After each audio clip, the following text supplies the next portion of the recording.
Vous êtes au sein de la société Inodec, basée à Limoges, 90 route du Palais. Nous sommes des fabricants d'outillage de découpe. Fabricants des outillages pour tous les transformateurs de papier, de carton.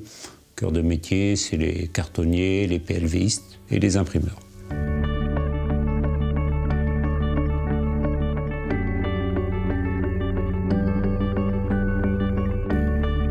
Nos clients sont sur tout le territoire français. Notre activité est un peu spécifique. Nous ne travaillons qu'à la commande avec des délais de fabrication qui sont très courts, au maximum 4 jours de production entre la prise de commande et la livraison chez nos clients. On est sur un micro-marché qui doit représenter environ 50 millions d'euros de chiffre d'affaires sur le territoire national, mais malgré tout, il est fortement concurrentiel avec plus de 30 opérateurs. Donc la notion de différenciation concurrentielle est essentielle dans notre métier.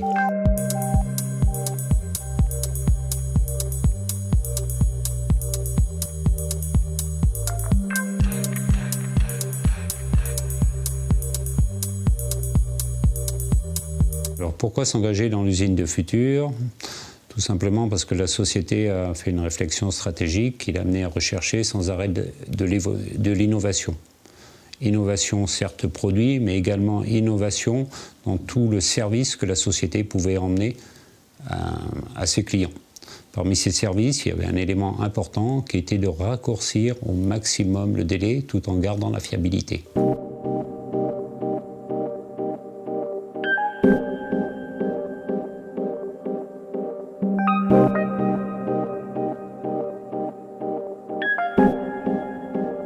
L'appui que nous attendons du projet Usine du Futur est d'abord de nous conforter dans notre première réflexion. Ensuite, c'est également de nous aider par des propositions qui sont adaptées et à la taille de notre entreprise et à notre métier.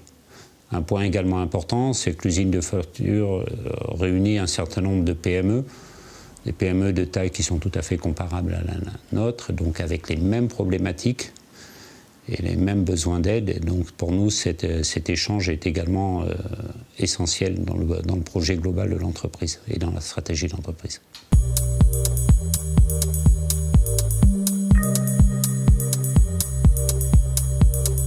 Le diagnostic, il a consisté dans un passage pendant 3 jours d'un consultant. Nous avons eu la chance de bénéficier d'un diagnostic qui s'est fait très rapidement en place, début juillet. Pendant 3 jours, le consultant est intervenu auprès des fonctions clés de l'entreprise, a observé. Cela a été complètement transparent, pas du tout perturbant.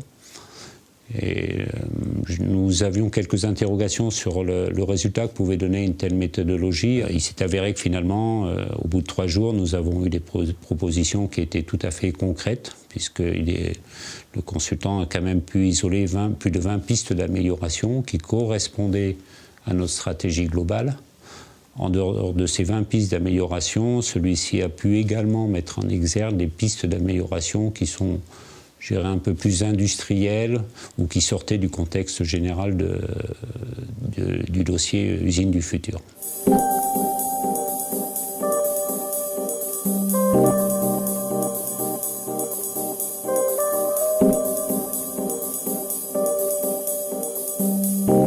On a examiné les pistes qui ont été proposées par le consultant. Parmi ces pistes, il y avait des actions qui étaient très faciles à mettre en œuvre. Nous avons déjà appuyé sur les boutons, notamment pour des choses comme la communication interne, où nous avons revu tout le processus et tout le type d'informations que nous diffusons à nos opérateurs.